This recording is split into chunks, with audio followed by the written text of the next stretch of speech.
Hello everyone. Hello, देखिए last chapter में gravitation के बारे में हमने कुछ पढ़ा था।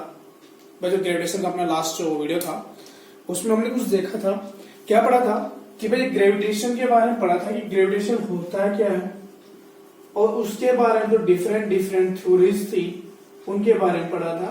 तो उसमें हमने सबसे पहले जो पढ़ा केपलर्स लॉ के बारे में कि केपलर्स लॉ होता है क्या है, वो कितने टाइप के होते हैं, भाई किसने दिया था, कैसे कैसे, ये 3 टाइप के होते हैं, किस किस में उसको हम यूज कर सकते हैं। तो अब उसी चीज को छोड़ते हुए हम आगे बढ़ते हैं कि एक्चुअल में जिस ग्रेविटेशन की हम बात करने वाले हैं वो ग्रेविटेशन है क्या। भाई हम इसी की बात करेंगे कि ये जो ग्रेविटेशन जिसकी हम बात कर रहे हैं वो ग्रेविटेशन है क्या। तो हम इस ग्रेविटेशन की बात कर लेते हैं। तो ग्रेविटेशन होता है क्या। भाई ग्रेविटेशन का मतलब होता है, हम पहले हम नॉर्मल बात करेंगे, मतलब ये जनरल लेवल की बात करेंगे, फिर इसको अपने अर्थ के लिए बात करेंगे। तो इसमें क्या होता है कि कोई भी दो मास ऑब्जेक्ट जो होते हैं, कोई भी दो ऑब्जेक्ट मान ली, यहाँ पर एक बॉडी मान ली आपके पास जिसका मास m1 है और एक बॉडी मान ली जिसका मास कितना भाई m2 है। ठीक है, तो हम क्या सोचते हैं कि यूनिवर्स में हर एक ऑब्जेक्ट एक दूसरे के ऊपर कुछ न कुछ अट्रैक्शन फोर्स ऑफ अट्रैक्शन लगाता है, मतलब कि अट्रैक्टिव फोर्स यूज करते हैं।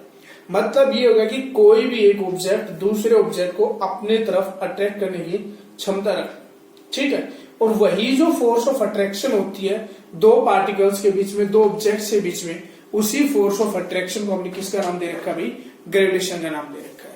जैसे कि यहाँ पर मैं मान के चल रहा हूं कि भाई दो मास पार्टिकल है, मास m1 है और मास m2 है।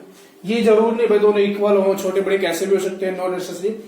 तो सिंपली इनके बीच की, तो इनके बीच की जो अट्रैक्शन फोर्स होगी या फोर्स ऑफ अट्रैक्शन रहेगी इन दोनों के बीच की, that force is known as, या that property is known as gravitation. ठीक है, सो आप सिंपली कह सकते हो कि gravitation is nothing that is the force of attraction, the force of attraction कि जो हमारे पास दो पार्टिकल्स हैं या दो कोई भी मास ऑब्जेक्ट्स हैं उनके बीच की जो force of attraction between two. अगर मैं बात कर लेता हूं कि भाई हमने बात कर ली कि हम force of attraction between two, जैसे कि हम बात करें कि भाई बिटवीन टू मास पार्टिकल्स, कोई भी दो जो मास पार्टिकल्स होंगे उन दोनों के बीच की जो फोर्स ऑफ अट्रैक्शन होती है, that force of attraction is known as the gravitation force. ठीक है, मतलब ये हो गया भाई जैसे दो पार्टिकल यहाँ पर एक ही रह गया, एक ही रह गया, इन दोनों बीच में कुछ ना कुछ फोर्स ऑफ अट्रैक्शन होगी। मतलब ये हो गया कि भाई ये इसको अपनी तरफ अट्रैक्ट कर रहा है और ये इसको अपनी तरफ अट्रैक्ट करने लग रहे हैं। दोनों ऑब्जेक्ट एक दूसरे के ऊपर क्या करने लग रहे हैं, एक दूसरे को अट्रैक्ट करने लग रहे हैं। ठीक है, और ये फैक्ट होता है कि हर एक ऑब्जेक्ट किसी न किसी फोर्स से दूसरे को क्या करता है भाई, अट्रैक्ट करता है। वो डिपेंड करता है कि बीच डिस्टेंस कितनी है, कैसे क्या कुछ फिजिकल रिलेशंस है या कंडीशंस है, उनके ऊपर वो डिपेंड करते हैं। जनरली हम लोग देख लेते हैं कि भाई जैसे कि अर्थ की तरफ हम कोई भी चीज थ्रो करते हो, बल्कि ऊपर की तरफ थ्रो गिरी, ऊपर की तरफ जब भी थ्रो करेंगे तो वो वापस घूम के कहाँ आती है भाई, नीचे आती है।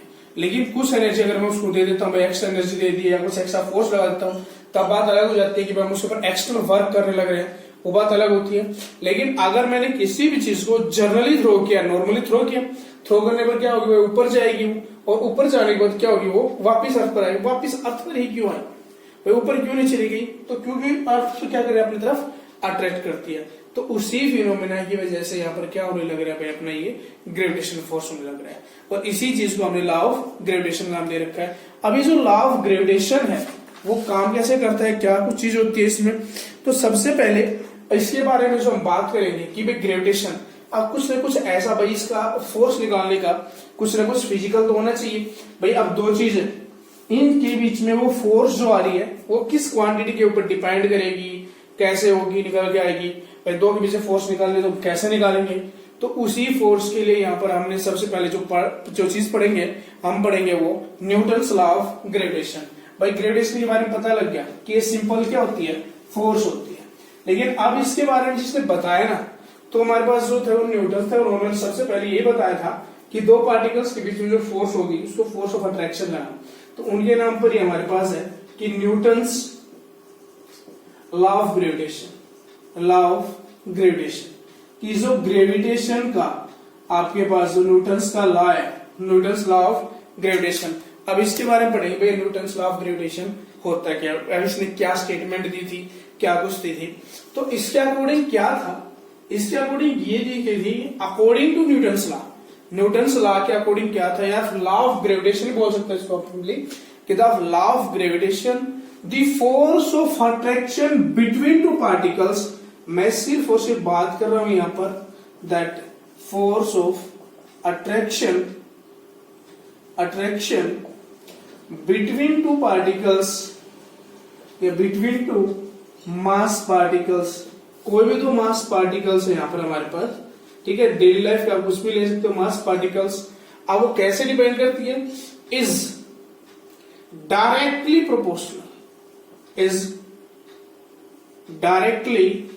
Proportional to the product of there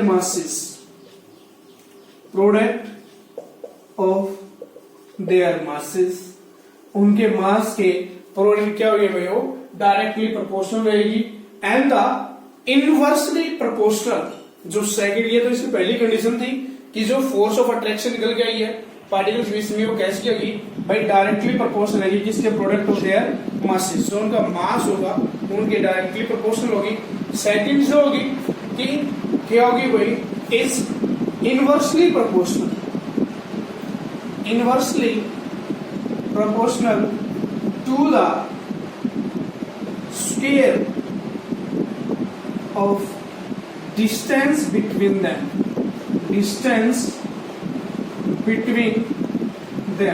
कि उन दोनों के बीच में जो डिस्टेंस होगी ना, उस डिस्टेंस के किसके पर होगी, inversely proportional to the square of distance between them. जैसे यहाँ पर मैंने दो मास पार्टिकल m1 और m2 मान रखे, कोई भी दो मास ऑब्जेक्ट मान लिए, इन दोनों के बीच जो डिस्टेंस है वो r डिस्टेंस है। तो इसका मतलब ये हो गया कि जो फोर्स है, तो मैं इसको अभी तक तो चलो ये था, अब इसको मैं मैथमेटिकली लिख लेता हूँ कि फोर्स को मैंने f से नोट कर दिया। This f is directly proportional product of their masses m1 multiply m2 हो गया। दूसरी चीज है कि इनवर्सली प्रोपोर्शनल, तो हम इसको दूसरी चीज भी लिख लेते हैं कि फोर्स इज इनवर्सली चीज नीचे आ जाती है, square of distance between them, mean की भैया क्या होगा हमारे पास r स्क्वायर। कीजिए आपके पास जो फोर्स है पहली कंडीशन के अकॉर्डिंग तो ये हो गई और दूसरी कंडीशन के अकॉर्डिंग ये होगी। तो यहाँ पर ये दोनों फोर्स मैं दोनों कंबाइन कर देता हूँ, तो क्या हो जाएगा, force is directly proportional to the m1 m2 divide by r square. इतना हो गया भाई, दोनों चीज एक साथ है। आप इनको बोल सकते हो कि इसमें आप इनवर्सली ना बोल के ये भी बोल सकते हो कि directly proportional to the 1/r square यार, ठीक है। लेकिन ये कहीं भी आसान होता है कि इनवर्सली प्रोपोर्शनल तो डायरेक्टली में कवर करते हैं, गलती हो जाती है कि डायरेक्टली प्रोपोर्शनल में हम बोल सकते हैं कि जैसे हमने बोल दिया कि लिख देते भाई डायरेक्टली प्रोपोर्शनल, तो ये नहीं लिखेंगे 1/स्क्वायर बल्कि सीधा लिख देंगे कि भाई r स्क्वायर, तो दिक्कत हो सकती है। जिससे अच्छी आप इसको दो।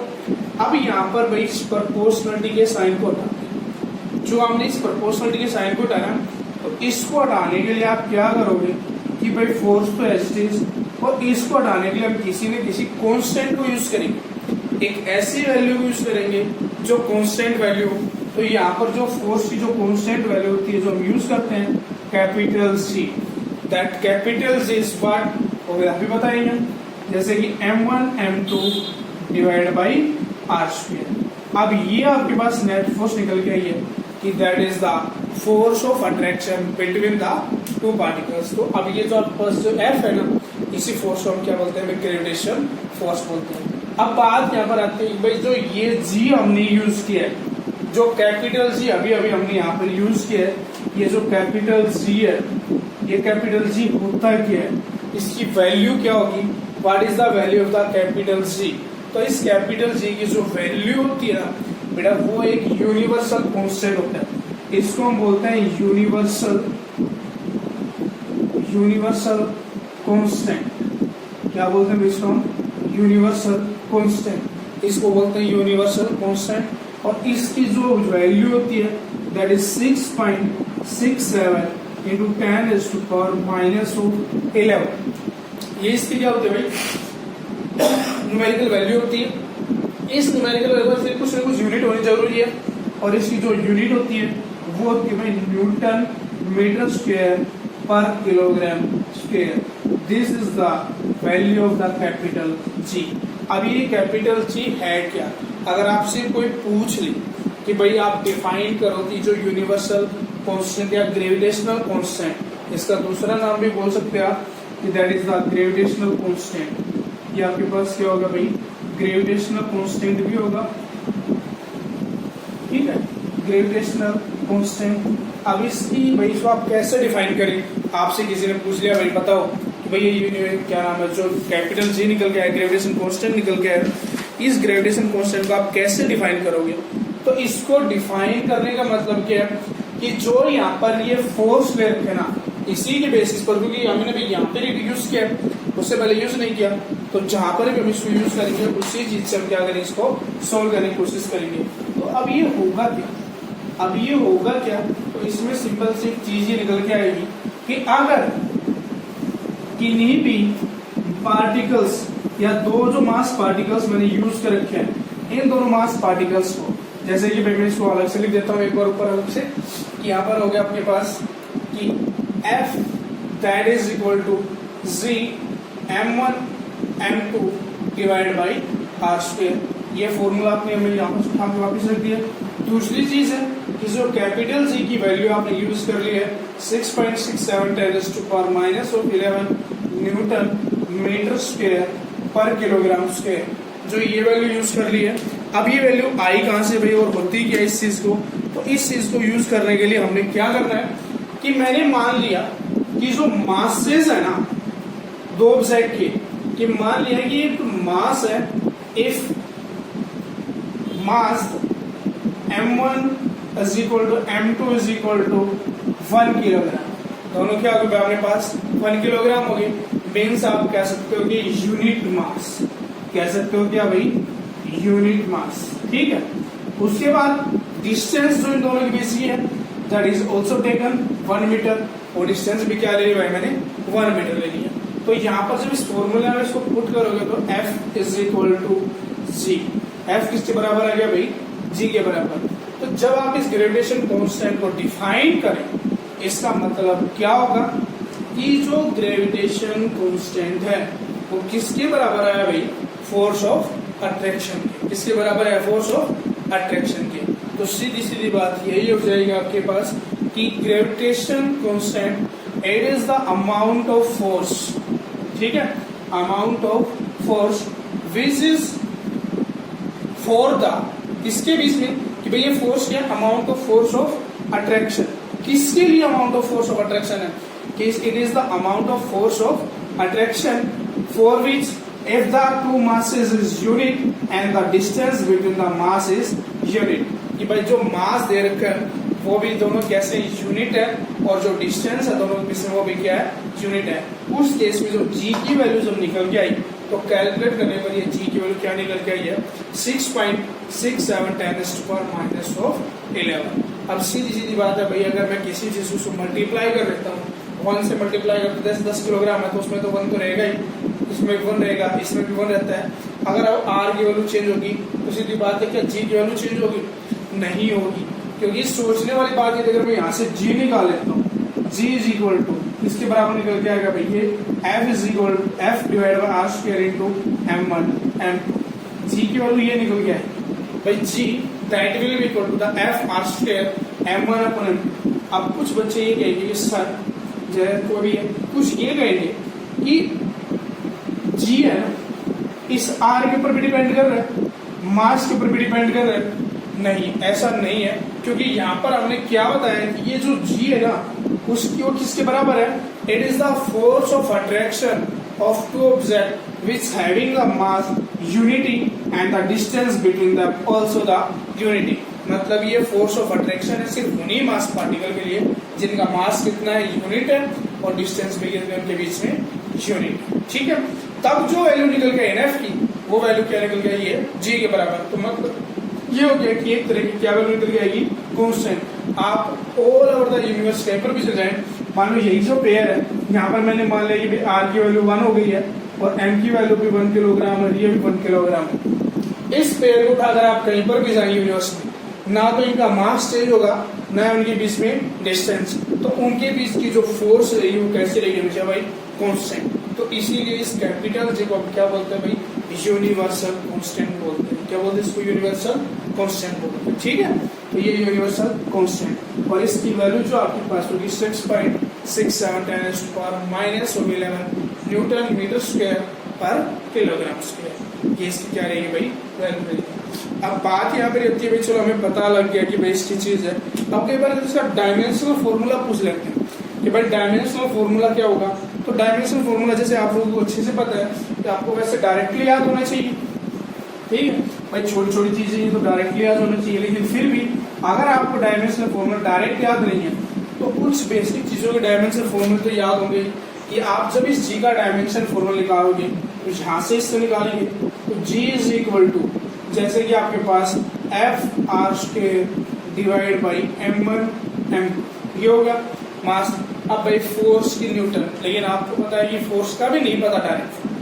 मान लो कि भाई क्या होता है कि भाई हर किसी को नहीं पता, ठीक है, वैसे जनरली हम बात कर लेंगे जो फोर्स का जो डायमेंशन फॉर्मूला होता है दैट इज द mlt-2, ये होता है आपके पास, that is the mass and that is the acceleration.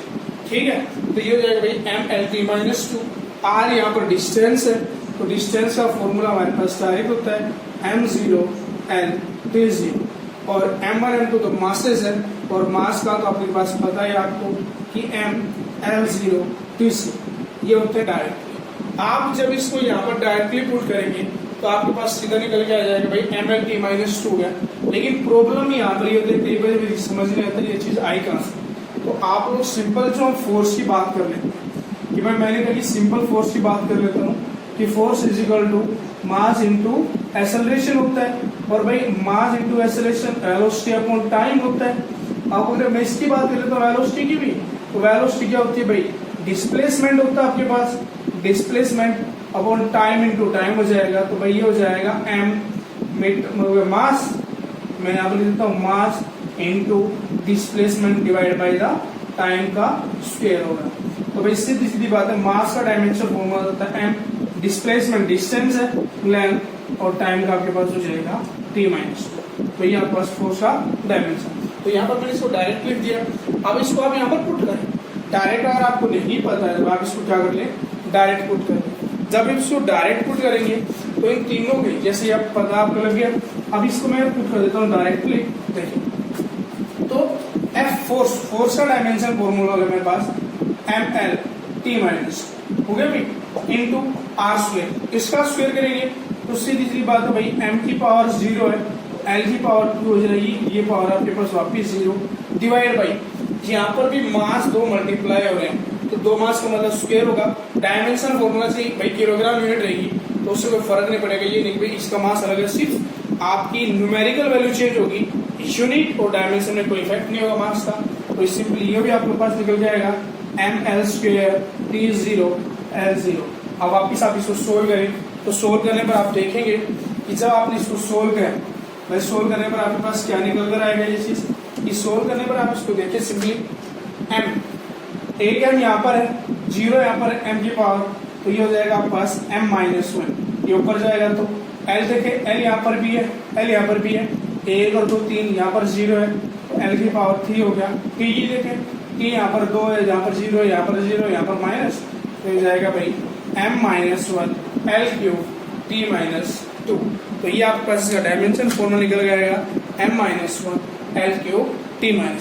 ठीक है, अब देखिए अब कि भैया बात कर ले कि भाई क्या ये फैक्ट ठीक है, तो बोले कि भाई हम इससे बात करते हैं कि भाई जो अर्थ है ना, अर्थ छोड़ो, जितने भी प्लेनेट्स हैं वो सन के अराउंड एक सर्कुलर पाथ, जिसमें हमने इलेप्टिकल पाथ बोल रखा है, उस इलेप्टिकल पाथ में क्या करने लग रहे हैं भाई, रिवॉल्व करने लग रहे हैं। जब वो रिवॉल्व करने लगते हैं किसी न किसी फोर्स से, तो क्या होंगे भाई, वो बाउंड होंगे, ना तो उनके बीच में भाई कोई भी, जैसे बीच में कोई भाई मटेरियल जैसे रस्सी वगैरह लगा रखी है या फिर कुछ भी चीज है वो भी नहीं है, लेकिन उनके बीच में एक ऐसी चीज है जिनसे वो एक दूसरे से दूर नहीं जा सकते, that is your force of attraction.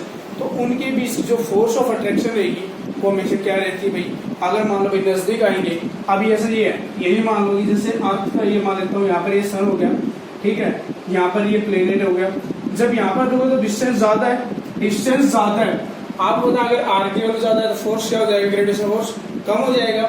जब यहाँ पर आएगा तो ग्रेविटेशन फोर्स क्या हो जाता है भाई, ज्यादा हो जाता है, ठीक है। तो यहाँ पर इसीलिए जितने भी प्लेनेट्स या फिर जो सैटेलाइट्स होते हैं प्लेनेट्स के अराउंड, वो क्या होते हैं, एक दूसरे के साथ बने होते हैं, ठीक है। तो जितने आप इसका इलिप्टिकल फंक्शन होता है वो यही है। अब नेक्स्ट भाई आपने पता कर लिया कि फोर्स है, ठीक है, फोर्स है, लेकिन छोटी सी बात ये होती है कि हम इस फोर्स की कैसे फॉर्म बनाएंगे, वेक्टर फॉर्म, और इस वेक्टर फॉर्म के बेसिस पर फिर ये भी देखेंगे क्या ये चीज सही है कि भाई जो वेक्टर फॉर्म है वो अपने जो क्या नाम है न्यूटन्स की जो थर्ड लॉ को फॉलो भी करती है या नहीं करती है, ठीक है। तो वेक्टर की जो थर्ड फॉर्म होती है, सॉरी ग्रेविटेशन फोर्स की जो वेक्टर फॉर्म होती है उसके बारे में हम नेक्स्ट क्लास में करेंगे, भाई वो कैसे काम करती है, क्या क्या उसके फिनोमेना होते हैं। Thank you.